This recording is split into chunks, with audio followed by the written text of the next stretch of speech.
तो कैसे हो यार सब? बढ़िया बढ़िया। चलो, आज का जो हमारा टॉपिक है वो है सेल पे। तो चैप्टर का नाम जैसे आप देख सकते हो एनसीईआरटी का चैप्टर नंबर 2 है, क्लास 9th की नई एनसीईआरटी का। इसका नाम है cell the building block of life. ठीक है, cell the building block of life. ठीक है, तो बिल्डिंग ब्लॉक ऑफ लाइफ के बारे में हमने पढ़ना है। बिल्डिंग ब्लॉक हमने क्यों कहा सेल को, पहले ये समझो। बिल्डिंग किससे बनती है? सर मतलब छोटे छोटे पार्टिकल्स जैसे ईंट से, सीमेंट से, जब ईंट से स्मॉल स्मॉल मतलब ईंट इकट्ठा करके ईंट एक ब्लॉक की फॉर्म में होती है। ठीक है, अगर मैं तुमसे बात करूं, ये ईंट है, ये एक ईंट है। ठीक है, ये भी एक ब्लॉक है, ये एक ब्लॉक है। It is known as building block. ठीक है, इसकी मदद से एक वॉल बनेगी, वॉल्स बन के क्या बनाएंगी, एक बिल्डिंग बनाएंगी। ठीक है, बिल्डिंग्स मिलके एक कॉलोनी बनाएंगी। ठीक है, तो इसी तरीके से सेल काम करता है। तो जैसे हमारे पास बिल्डिंग बनाने के लिए एक ईंट होती है, वैसे हमारे पास बॉडी बनाने के लिए एक सेल होता है। ठीक है, मेरी बात समझ में आ गई? जैसे हमारे पास बिल्डिंग बनाने के लिए एक ईंट होती है, एक ब्रिक होती है, वैसे ही हमारे पास बॉडी बनाने के लिए या कोई ऑर्गेनिज्म बनाने के लिए सेल होता है। बात समझ में आई? नहीं। अब सेल जो है, ठीक है, सेल के अंदर ये होता है न्यूक्लियस। ठीक है, और ये होती है प्लाज्मा मेम्ब्रेन। इसके बारे में चलो हम पढ़ेंगे। तो सेल जो है एक हमारे पास बिल्डिंग ब्लॉक ऑफ लाइफ है। ये बात तो समझ में आ गई? Building block of life. Cell हमारे पास क्या है? Building block of life. ठीक है, तो सेल से ही सारी की चीजें बनी हुई हैं। ठीक है, तो सेल के स्ट्रक्चर को समझना हमारे लिए बहुत ज्यादा जरूरी हो जाता है। ठीक है, आप देख सकते हो इस पिक्चर के अंदर भी कि ये माइक्रोस्कोप में देख रहे हैं और माइक्रोस्कोप में उनको सेल की ऐसी शेप्स नजर आ रही हैं। ठीक है, तो ये हमारे पास इस हिसाब से ये बना बिल्डिंग ब्लॉक ऑफ सेल। अब देखो, हमें सेल को स्टडी करने के लिए सबसे पहले हमें, क्या तुम मेरी बॉडी के सेल्स देख सकते हो? No sir. मैं तुम्हारी बॉडी के सेल्स देख सकता हूं? No sir. तो सेल जो है वो हमें नजर नहीं आते with the help of naked eye या फिर अनएड आई। अनएडेड आई या फिर नेकेड आई से हमें सेल्स जो हैं वो नजर नहीं आते।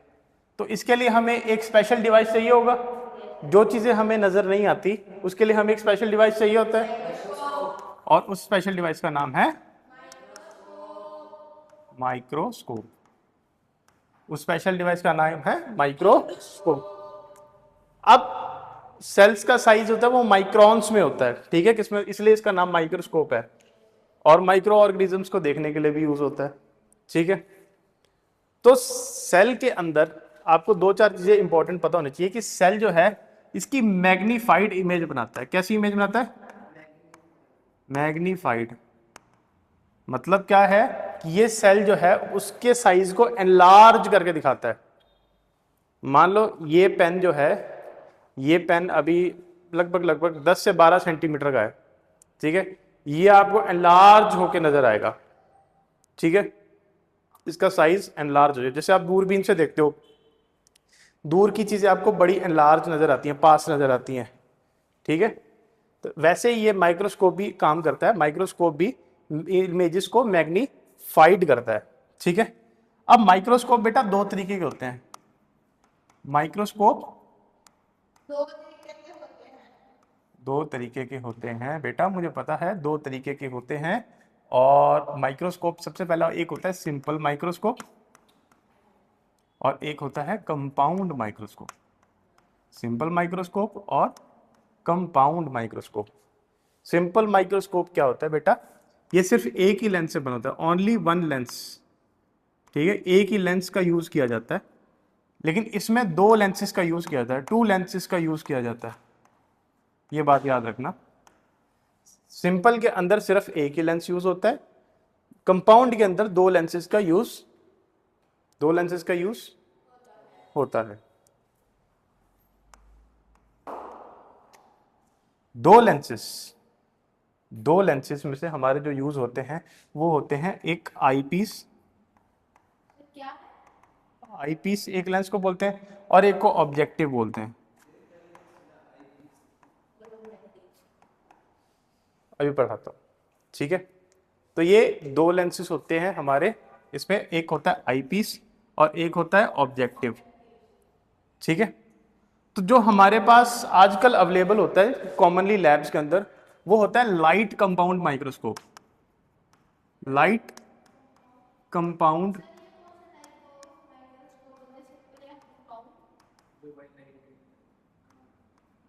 लाइट का मतलब है कि इसमें जो हमारा सोर्स ऑफ इल्यूमिनेशन है, यानी कि जिसकी मदद से हमें ऑब्जेक्ट्स नजर आएगा वो होता है लाइट। इस माइक्रोस्कोप को लाइट के आगे रख के देखते हैं हम, ठीक है। इसको हम लाइट के आगे रख के देखते हैं। और ये कंपाउंड माइक्रोस्कोप का मतलब क्या है कि ये दो लेंसेज से बना हुआ है। कंपाउंड माइक्रोस्कोप का मतलब क्या है कि ये लेंसेज से बना हुआ है। ये है हमारे पास लाइट कंपाउंड माइक्रोस्कोप। ध्यान से देखो, इसकी फोटो देखो। ये लेंस होते हैं जो ये बहुत बड़े-बड़े ऑब्जेक्टिव लेंस हैं। हाँ, ये ऑब्जेक्टिव लेंस है, ठीक है। अब ये माइक्रोस्कोप का स्ट्रक्चर है, ठीक है। ये लाइट कंपाउंड माइक्रोस्कोप है अपने पास, ठीक है। इसको ध्यान से देखना। ये इसमें आई पीस है। ये आई पीस का मतलब क्या है कि इसमें हमने आंख लगा के देखना है, ठीक है। आई पीस का मतलब क्या है, जहां पे हमारी आंख रहेगी जिससे हम ऑब्जेक्ट को देखेंगे, तो ये आई पीस है। ये कोर्स एडजस्टमेंट नॉब है, मतलब ज्यादा ऊपर नीचे करने के लिए उसका यूज होता है, ठीक है। और ये है हमारे पास बॉडी ट्यूब। ये है हमारे पास बॉडी ट्यूब। ये है हमारे पास बॉडी ट्यूब।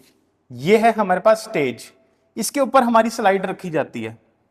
देखो, ये हमारी क्या होगी, बॉडी ट्यूब। ये क्या है, आई पीस। आई पीस में हम आंख लगा के देखते हैं, ठीक है। तो ये हमारे पास क्या है, बॉडी ट्यूब। ये है ऑब्जेक्टिव लेंस। ऑब्जेक्टिव लेंस जो है वो हमारा ऑब्जेक्ट के पास होगा जिस ऑब्जेक्ट को हमने देखना है, और वो ऑब्जेक्ट हमारा जनरली किस पे होता है, स्लाइड पे। ऑब्जेक्टिव लेंस वो लेंस होता है जिसके ऊपर हमारा ऑब्जेक्ट होता है, और ऑब्जेक्ट किसके पास होता है, ऑब्जेक्ट किसके पास होता है हमारा, ऑब्जेक्टिव लेंस के पास होगा, स्लाइड के ऊपर प्रेजेंट होता है। तो इसको हम स्टेज पे रखेंगे और ये लॉक लग जाएगा यहां से स्लाइड के ऊपर। ये जो स्टील के आप प्लेट्स देख रहे हो, ये मिरर होता है। यहां से लाइट आएगी, यहां से रिफ्लेक्ट होगी, यहां से लाइट आएगी, यहां से रिफ्लेक्ट होगी, इसलिए यहां पे मिरर का यूज किया जाता है, ठीक है।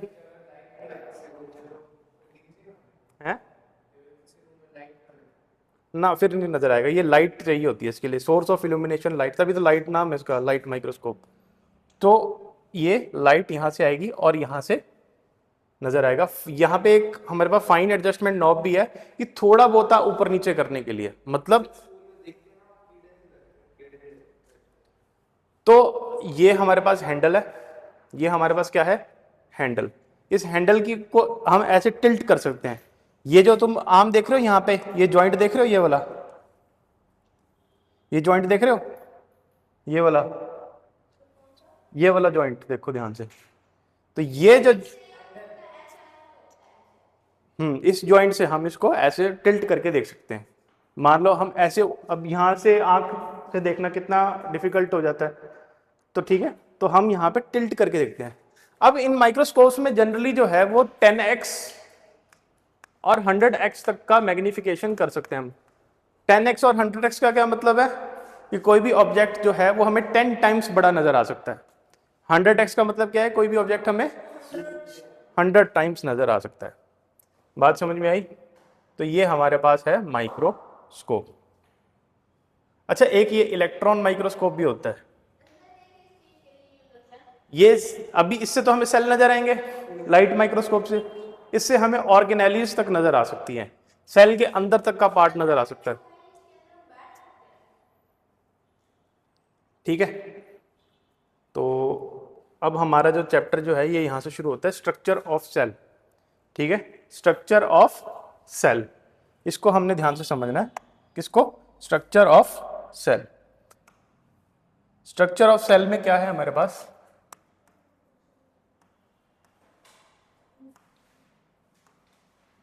स्ट्रक्चर ऑफ सेल को देखो ध्यान से।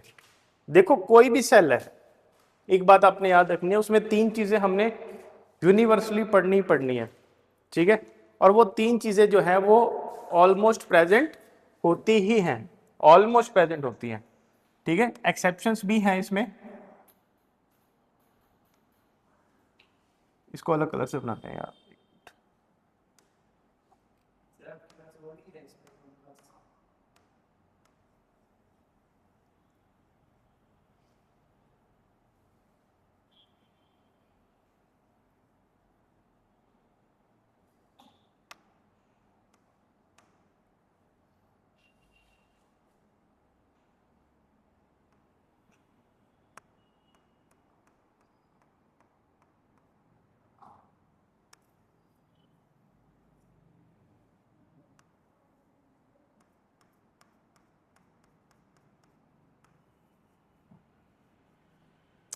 देखो कोई भी सेल है उसके अंदर तीन चीजें होनी बहुत ज्यादा जरूरी है। ये डायग्राम आप साथ साथ कॉपी में भी बना सकते हो, ठीक है।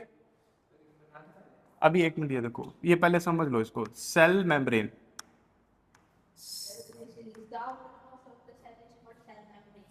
सेल मेम्ब्रेन और एक होता है हमारे पास न्यूक्लियस।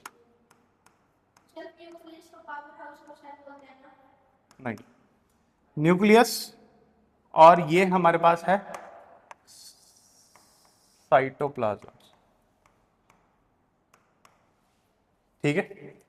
सेल मेम्ब्रेन, न्यूक्लियस, ध्यान दो यहां पे, ये अगर तुम्हें समझ में नहीं आएगा तो फिर प्रॉब्लम आ जाएगी बाद में, ठीक है, क्योंकि ये सारी टर्मिनोलॉजी में भी तुम्हारे लिए नई होगी।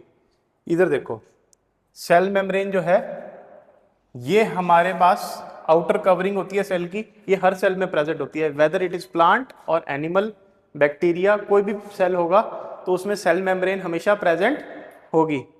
कोई भी अगर सेल होगा उसमें सेल मेम्ब्रेन हमेशा प्रेजेंट होगी।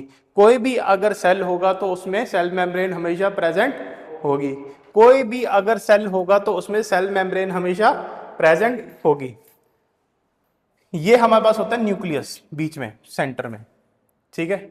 ये कंट्रोल सेंटर है एक तरीके से, क्या है, कंट्रोल सेंटर है सेल का, कंट्रोल सेंटर है, क्या है ये, कंट्रोल सेंटर, ठीक है। ये साइटोप्लाज्म है बीच में, सेल मेम्ब्रेन और न्यूक्लियस के बीच में क्या है, ये साइटोप्लाज्म, क्या है ये, साइटोप्लाज्म, क्या है ये, साइट। तीन चीजें होनी बहुत जरूरी हैं, क्या, सेल मेम्ब्रेन, न्यूक्लियस और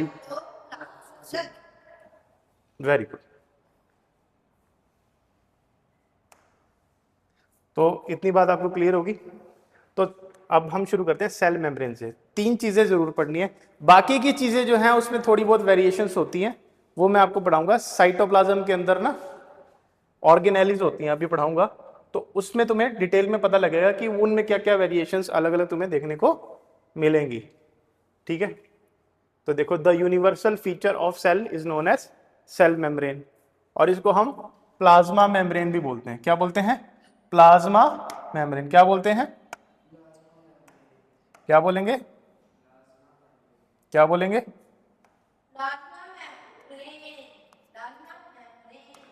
प्लाज्मा मेम्ब्रेन,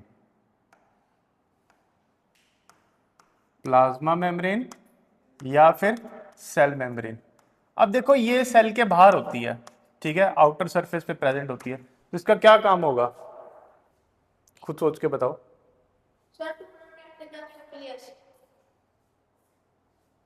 और बताओ। सेल मेम्ब्रेन का काम होता है, एक तो ये सेल के जैसे बाहर प्रेजेंट होती है, ठीक है। अब बाहर खड़े हुए बंदे की मर्जी होती है कि अंदर कौन आएगा कौन नहीं आएगा। घर के बाहर या दुकानों के बाहर या बैंक के बाहर सिक्योरिटी गार्ड खड़ा होता है, कौन सा बंदा अंदर आएगा कौन सा बंदा अंदर नहीं आएगा, उसको गार्ड करने का काम होता है सेल मेम्ब्रेन का। समझ में आ रही है बात? कौन सा सब्सटेंस सेल मेम्ब्रेन के अंदर आएगा, कौन सा नहीं आएगा, वो गार्ड करेगा सेल मेम्ब्रेन। कौन सी सब्सटेंस अंदर आएगा, कौन सा नहीं आएगा, उसको कौन गार्ड करेगा? Cell membrane. ठीक है, एंट्री और एग्जिट को प्रोटेक्ट करेगा। और ये सेलेक्टिवली परमिएबल है। क्या है ये? सेलेक्टिवली परमिएबल है। सेलेक्टिवली परमिएबल है। क्या है ये? सेलेक्टिवली परमिएबल है, मतलब किसी ऐसे सब्सटेंस को जिसकी जरूरत उसको है उसको अंदर आने देगा, बाकी जिसकी जरूरत नहीं है या फिर जिसको वो नहीं आने देना चाहता उसको नहीं आने देगा। बात समझ में आ गई? इतनी इतनी बात तुम समझ लो। तो सबसे पहली बात, जो सेल मेम्ब्रेन है वो सेलेक्टिवली परमिएबल है। दूसरी बात, जैसे आपने बताया कि प्रोटेक्शन का भी काम करता है। ठीक है, सबसे पहला अगर आपसे पूछा जाए फंक्शन, तो आपने सेलेक्टिवली परमिएबल को लिखना है, ये बहुत इंपॉर्टेंट है। ठीक है, उसके बाद प्रोटेक्शन का काम, यस प्रोटेक्शन भी करेगा। बाहर खड़ा हुआ गार्ड जो है वो आपकी प्रोटेक्शन के लिए ही है या बिल्डिंग के प्रोटेक्शन के लिए ही है। ठीक है, तो ये प्रोटेक्शन का भी काम करेगा। ठीक है, बाउंड्री वॉल है एक तरीके से सेल की। क्या है ये? Boundary wall. ठीक है, आई होप आपको समझ में आया होगा।